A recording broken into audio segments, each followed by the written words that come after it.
Hello, my lovelies. This is going to be your weekly shadow work and spiritual advice. We're going to start with conversations with our inner self. That's exactly what this deck is designed to do, is to spark some sort of conversation trigger with your inner self. If these do trigger anything within you, it's an unhealed aspect. Feel free to work through it and see what happens. It is a two-part deck. We are going to start with part 1. Defensiveness. What do you feel most defensive about when it's brought up? Failed relationships. What is a common thread in your failed relationships? Vulnerability. What makes you feel unsafe and vulnerable? One more. Perception. How do you think others see you, and how would you like to be seen, and why? Part 2 is about integration and finding the balance, so let's see what we have for part 2. Child self. If you could speak to your child self, what would you tell them? Empathy. How can you use your shadow self to develop empathy for others? Boundaries. How can you use your shadow self to strengthen your boundaries? And life vision. What do you want your life to look like, and how do you want to feel each day? So some food for thought for you this week. If these bring up anything for you, sit with those, breathe through them, journal about them, or have that conversation with yourself. All right, my lovelies, let's get into our shadow work. This is a tandem deck as well. It's called the Tarot of Light and Shadow. It's my favorite one to use for shadow work. It's got 2 decks, so we use both parts in order to get our full message. Ooh, all right. We have the Cosmic Mirror followed by the Moon. So I feel like Spirit is trying to show us not only do we need to take a harsh reality check sometimes and really look at ourselves in the mirror and see what within us needs to change. We can't look at another person and expect our wants to become their desires to change. So we internally have to figure out what it is within us that's not working, that needs to change. So Spirit's trying to redirect you to see things differently by looking at yourself in the mirror first. The Moon tells us that there could be some illusions that are going to be revealed. I feel like this is something that's illuminated in order for there to be change that is coming through for you. So whatever this happens to be, know that it's going to help you to create the balance by letting go of the things that don't work, as well as embracing the changes to come in. Remember, sometimes we need to be the change that we wish to see in the world. All right, there needs to be some balance. Whatever the situation is, I feel like things are a little off kilter. I feel like there's a lot of juggling going on, and I feel like that's something that needs to stop. It's almost as if the load gets a little too heavy, so we've got to let something go in order to be able to keep going. The High Priestess tells us that we might be ignoring our intuition. Are you failing to hear the messages from your spirit team? We all have them. They are trying to unlock certain doors for you. So if you're paying attention to what it is that they're showing you, you are able to take that next step in a new direction and go forward. But if we ignore the cues from Spirit, I always say that they usually start with like a little tap on the shoulder or a whisper. If we ignore that, it gets a little louder.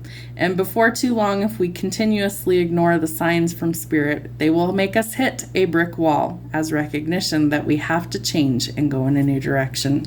So what is it that Spirit's trying to show you right now? Where in your life can you see that maybe the change needs to start with you in order to find balance and to be able to actually transform the energy? You've got to be able to let go of what's not serving you. What do we need to see from our light side? What do we need to know this week to help us find the balance? Show me what we need to see from our light side, the side that everybody sees this week. All right, so it is time to let go of a heavy burden. The Ten of Wands is an indication that we've carried this for much too long already, and that it's time for us to finally let it go.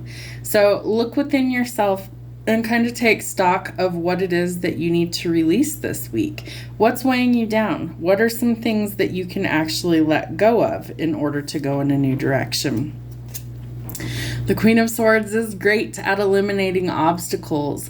I feel like this is a queen that really can be kind of scrupulous. She's somebody who is a bit savage at times and kind of takes people's heads off, but she's always thinking. She's somebody who's very analytical. She's somebody who's a little pessimistic at times. She can be a little cold and abrasive, but she's somebody that people not only fear, they also respect. Her wisdom reigns supreme. She's somebody that you would go to for advice, but she may also bite your head off in the process. I feel like she's somebody that could be a mentor. She's somebody that could also maybe kind of illuminate things for you in your own world that really aren't working. I feel like this could be a parent in some situations. For others of you, it won't be. But I feel like this queen is somebody that you could rely on to be honest, although a bit cold and abrasive at times. The Nine of Wands tells us that we have been held back by certain things. We may need to actually quit juggling and stop worrying so much in order to see a way out. I feel like you might be kind of sick of trying, really, in some cases. And so the Nine of Wands is that you're up for a battle. Maybe you've been through too many battles and you're really tired of it. So what can you let go of to find the balance? Can you let go of the need to be right? Can you stop juggling so many things? Can you find that balance from within? I also feel like the Nine of Wands is a card that indicates that our guard is sometimes too high. And maybe you're juggling too much and you don't have time to wait around for things to change. So you may need some time away to retreat and lick your wounds. The Eight of Cups tells us that we have exhausted ourselves by pouring into people who do not pour into us. Has your intuition been giving you the red flags that maybe this isn't a good situation, and have you ignored those? It may be time to throw in the towel in this instance. If you've exhausted all your options and nothing is changing, then you may be already tired of waiting for things to change, so you may have to go in a new direction yourself. I feel like this is telling you it's time to walk away. There's been a heavy burden. There's been a lot of maybe collateral damage. And since things aren't going in a positive light, something has got to give. So are you prepared to walk away from what's not working, no matter where it is in your life? What else is hidden from us this week? All right. The Seven of Coins. There could be a lot of delays around financial things going on. So work delays, financial delays, but I feel like that's soon going to change. I feel like you've almost paid your dues for some time. Remember that pentacles or serpents in this deck can actually represent months or years. So maybe these changes have taken a long time for you to see the light and to really let go of what's not working for you. But the change is coming. Don't give up before you see the reward.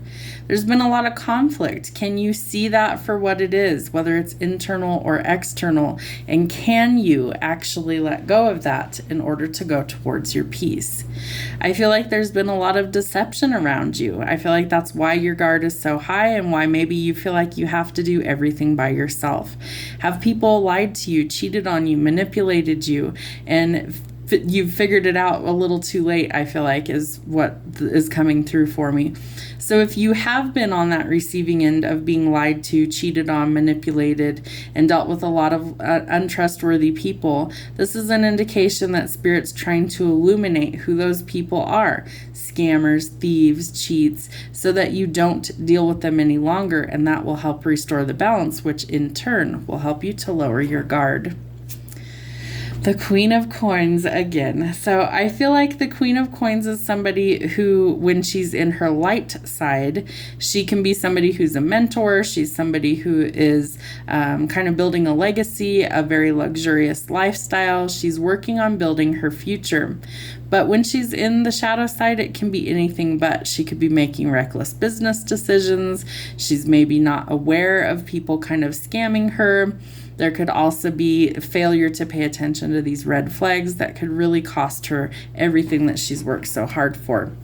So I feel like the biggest lesson I'm seeing this week is we've got to change some things that really aren't helping us right now, because not only is it affecting us internally, it's affecting us externally as far as our finances are concerned.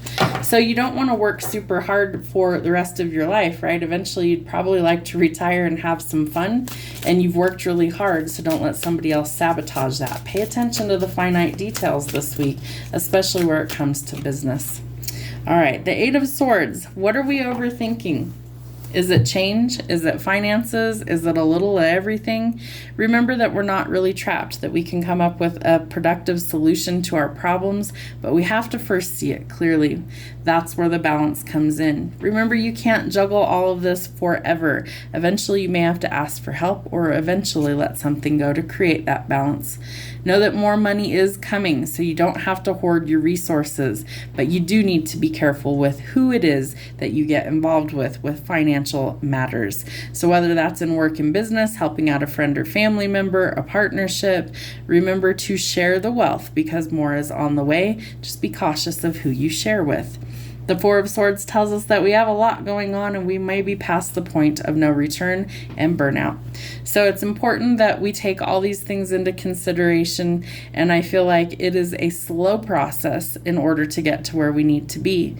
But I also feel like if we take the time to rest and we are refreshed, all of a sudden things become much more clear. Have a wonderful week.